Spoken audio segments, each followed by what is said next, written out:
주식 농부님들 반갑습니다. 추세와 수급의 달인 추수기입니다. 오늘 분석할 종목은 하이드로리튬입니다. 종목 분석에 앞서서 구독, 좋아요, 댓글, 알림 설정까지 두시면 저의 길을 받아서 주식 투자가 대박 나실 겁니다. 더불어서 하단에 인기 동영상과 재생 목록에 많이 본 동영상도 있으니 투자에 참고하시기 바랍니다. 하이드로리튬 주가가 많이 흘러내렸습니다. 지금 올 봄에 대부분 이제 2차 전지들이 전반적으로 상승했었죠. 이때 상승하고 난 뒤로 계속 흘러내리고 있습니다. 이제 아무래도 이제 이게 실적을 기반으로 해서 주가가 올라간 게 아니라 약간 이제 테마 성향처럼 움직였던 거죠.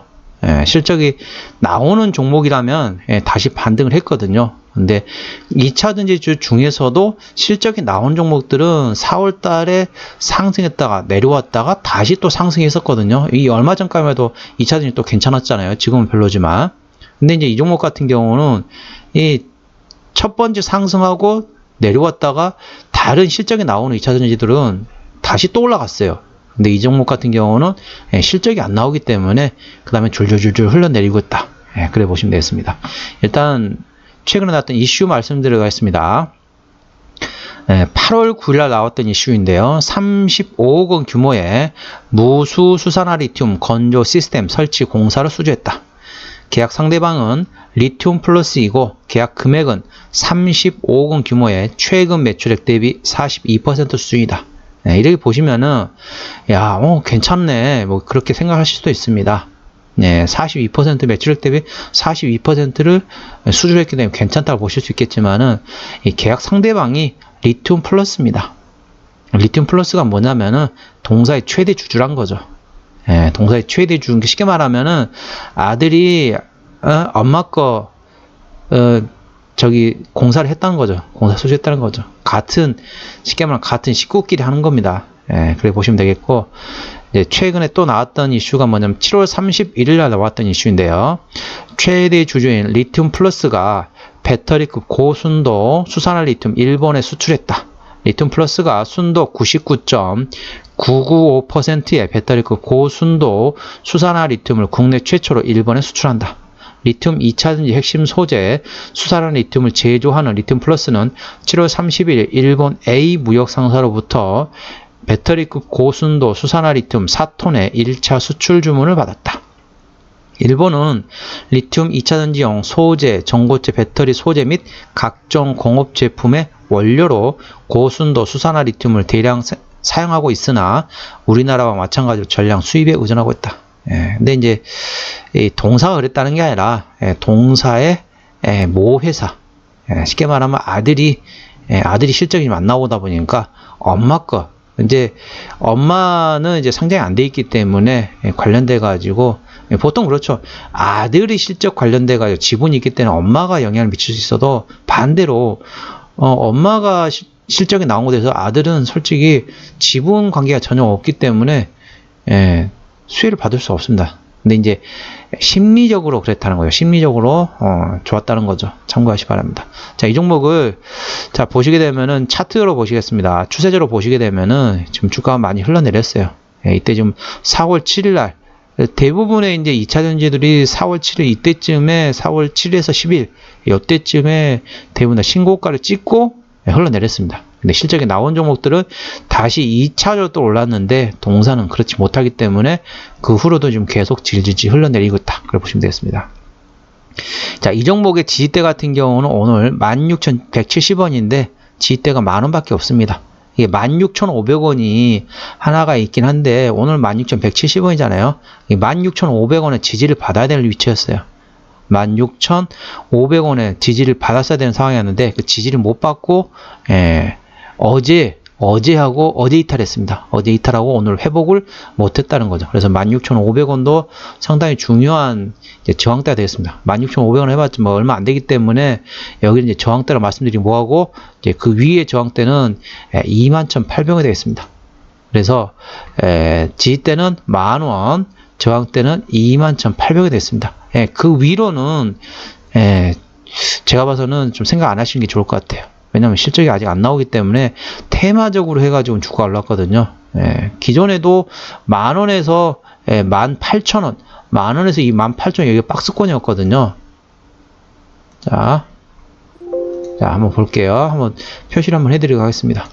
여기 만원에서 이렇게 한 18,000원 정도. 요 정도죠? 예, 요 정도로 지금 만원에서 18,000원대 이 박스권이었거든요. 많이 주면 한 2만원까지. 만원에서 한 2만원 요 사이.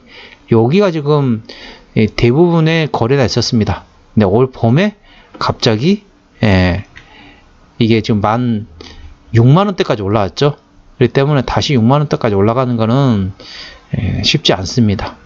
이게 지금 테마 바람으로 해서 상승했었기 때문에 실적으로 올라간 게 아니었거든요. 그렇기 때문에 만원에서 2만원대 상당히 두터운 매물대가 있기 때문에 현재 구간이 16,175이니까 이 구간에 따라 보시면 되겠습니다. 그렇기 때문에 16,500원은 이제 저항대를 하기는 애매하니까 자, 21,800원 하겠습니다. 21,800원의 저항대 그리고 1만원의 지지대가 되겠습니다. 오늘 16,175원이기 때문에 일단 16,500원 돌파가 다시 회복이 중요해요.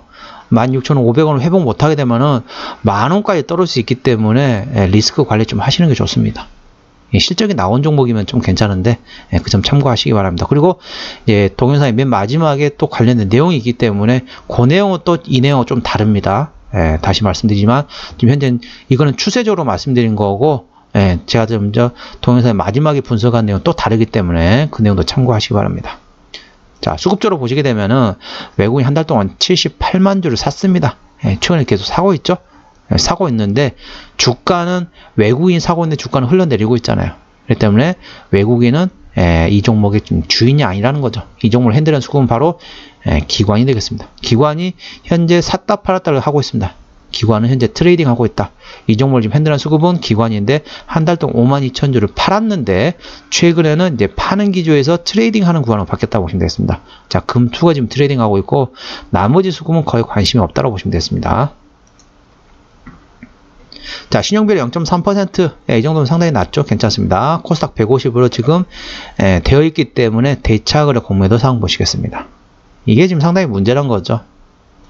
코스닥 150으로 되면은 좋아야 되는데 대차거래 공매도를 칠 수 있다는 게 이게 상당히 안 좋은 겁니다.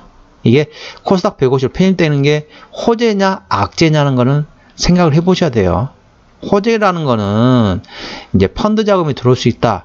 그런 것 때문에 호재라고 볼 수 있겠지만은 그 대신에 대차거래 공매도를 칠 수 있다는 게 또 단점입니다. 저는 개인적으로 펀드 자금이 유입되는 것보다 대차거래 공매도가 더 영향이 크지 않을까 이렇게 보고 있습니다.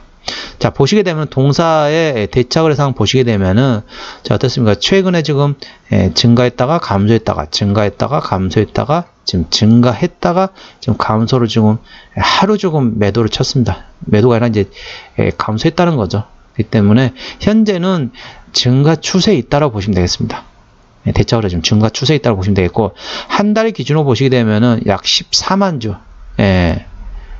14만 주가 아니라 14,000주죠. 14,000주가 14,000주가 지금 증가를 했습니다. 한 달 동안 14,000주가 증가를 했는데 뭐 큰 물량은 아니에요. 그렇기 때문에 최근에는 조금 증가하고 있는 추세 중에 하루 조금 감소했다. 그렇게 보시면 됩니다. 현재까지는 증가하고 있는 추세라고 보시면 되겠습니다. 자, 공매도상 보시게 되면은 10% 이상 중요하죠. 하루, 이틀, 3일, 4일. 이 정도면은 공매도도 그렇게 뭐 공격적으로 지금 늘어난 것도 아니고 대차거래도 증가하는 것도 아니고 공매도도 뭐 공격적으로 지금 들어오고 있는 것도 아닙니다. 그러는데도 불구하고 주가 지금 흘러내리고 있어요. 그렇기 때문에 상당히 조금 힘이 든 상황이란 거죠. 자, 그러면 한번 최대주 지분율 보겠습니다. 최대주 지분율은 18.6%입니다. 제가 항상 최대 지분율 보는 이유는 뭐라고 말씀드렸죠? 책임 경영 한다고 그랬죠. 책임 경영 확인한다 했습니다. 책임 경영이란 거는 어떻습니까? 최대 주주의 자산이 증가하면서 회사도 같이 성장하는 거를 그렇게 보시면 되겠습니다. 그런데 최대 주주의 지분율이 낮으면은 회사가 주가가 줄줄 흘러내린다고 해서 이렇게 공격적으로 뭔가를 이슈를 터뜨리지 않습니다. 왜냐면은 흘러내린가 보다. 왜냐면 본인 자산이 그렇게 많지 않기 때문에 그렇습니다. 많이 안 들었기 때문에 그렇습니다. 근데 본인이 30%, 40% 지분을 가지고 있잖아요. 그러면은 어떻게 해서든 주가를 이렇게 세웁니다. 왜냐면은 내 자산이 엄청 빠지고 있거든요. 근데 회사의 최대 지분이 낮으면은 지금처럼 이게 줄줄 흘러내린다 해도 그렇게 관심을 별로 가지지 않습니다. 열의가 좀 떨어진다는 거죠. 그렇기 때문에 최대주 지분율을 보는 겁니다. 그래서 대형주는 20% 이상, 중소형주는 30% 이상을 제가 말씀드리고 있는데 이 종목 같은 경우는 30% 돼야 되는데 18%밖에 안 되기 때문에 채용경의 반대 얘기가 뭐죠? 현재 동사는 무책임한 경영을 하고 있다. 그걸 보시면 되겠습니다. 자, 뭐 하는 회사인지 아까 다 설명드렸습니다. 그럼 설명 한번 드리게 되면은 리튬 플러스가 인수를 했고요. 2차전지 소재를 만들고 있고 전기전자, 반도체, 제조, 폐전지 재활용 사업, 광물자원 개발 사업을 하고 있다. 그래 보시면 되는데 이제 시장에서는 2차전지 리튬 관련된 사업을 하고 있는 회사로 인식을 하고 있다 보시면 되겠습니다. 실적을 보시게 되면은 자 2021년도에 매출액이 155억 원에서 2022년도에 85억 원으로 반토막이 났습니다. 그러면서 영업이익이 2021년도에 14억에서 흑자에서 2022년도에 32억 적자로 전환됐습니다. 당기순이익은 3년 연속 적자네요. 자, 연결도 마찬가지입니다. 별도나 연결도 다 마찬가지입니다. 다 이렇게 적자 중인 상태입니다. 연결이 훨씬 더 안 좋습니다. 연결이 훨씬 안 좋다는 얘기는 뭐냐면은 자회사가 실적을 또 까먹고 있다는 얘기죠. 자, 분기 실적 보시겠습니다. 분기 실적 보시게 되면 1분기 때 12억 적자였어요. 네, 2분기도 마찬가지일 것 같습니다. 올해도 영업이익이 적자일 가능성이 높아요. 자, 부채비율 보시게 되면 154%, 이 정도면 다소 높습니다. 유보율은 1195%이기 때문에 재무적으로는 일반적인 수준입니다. 부채 비율이 높지만은 유보율이 1100%가 넘기 때문에 어느 정도 받쳐주고 있다 보시면 되겠습니다. 그래서 재무적으로 엉망인 회사는 아니고 일반적인 수준이라고 보시면 되겠습니다. EPS는 당연히 당기순이 적자이기 때문에 마이너스가 되겠고 BPS는 2590원, 2600원 한번 계산해 볼게요. 2600원이면은 자 PBR로 8배입니다. 자, PER로 8배가 아니라 PBR로 8배입니다. 북밸류로 8배란 거죠. 북밸류가 뭡니까? 청산가치. 청산가치 대비 현재 동사는 8배 수준에서 거래가 되고 있습니다. 상당히 비싸게 거래되고 있다는 거죠. 자, 기업 기여로 들어가겠습니다. 실적은 어디서 나오느냐? 자, 실적 나오는지 보시게 되면은 자, 시공에서 56.7%. 아까 말씀드렸죠? 이제 2차전지 관련된 플랜트도 하고 있습니다. 그래서 이쪽에 보시면 되겠고, 분양 공사에서 30%, 나머지 제품, 기타가 되겠습니다. 쭉쭉쭉 내려서, 자, 유상증자. 자, 3자 배정 유상증자를 했죠? 이 3자 배정 유상증자 한 게 바로 리튬 플러스 최대 주주가 이제 변경된 거였습니다. 그렇기 때문에 이 관련돼 가지고 뭐 매물이 나오거나 그럴 일은 없겠죠. 최대 주주가 또 팔면은 모를까. 그러지 않는 이상은 물량은 나오지 않을 것 같고 그 관련돼 가지고 유상증자 한 거는 확인이 지금 없습니다. 추가적으로 없습니다. 그렇게 보시면 되겠습니다. 관련된 자회사로는 아즈텍이라는 회사가 있네요. 아즈텍이라는 회사는 반도체 전기전자 제품 및 관련 설비 제조 판매하는 회사라고 되겠습니다. 자, 한번 정리 한번 해보도록 하겠습니다. 동사 한번 정리 한번 해보도록 하겠습니다. 자, 하이드로 리튬입니다. 수급적으로는 기관이 핸들링하는데 현재 샀다 팔았다 트레이딩하고 있습니다. 기본적 분석상으로는 21년 대비 22년 영업이익이 적자 전환 상태이고 2023년도에도 적자가 지속 중인 상태가 되겠습니다. 자, 모멘텀으로는 최대 주주인 리튬 플러스가 배터리급의 고순도 수산화 리튬을 일본에 수출했다는 거죠. 아까 말씀드렸던 것처럼 자회사가 그런 실적이 나온 거를 모회사는 지분을 가지고 있기 때문에 지분법 이익이 되는 거죠. 그런데 모회사가 실적이 나온다고 해서 자회사한테 이게 실적이 반영되는 건 전혀 없죠. 왜냐면은 모회사의 지분을 자회사에 가지고 있지 않잖아요. 그렇기 때문에 이슈만 되고 심리적으로 그런 게 있다는 것만 있는 거고 실질적으로는 반영이 안 된다고 보시면 되겠습니다.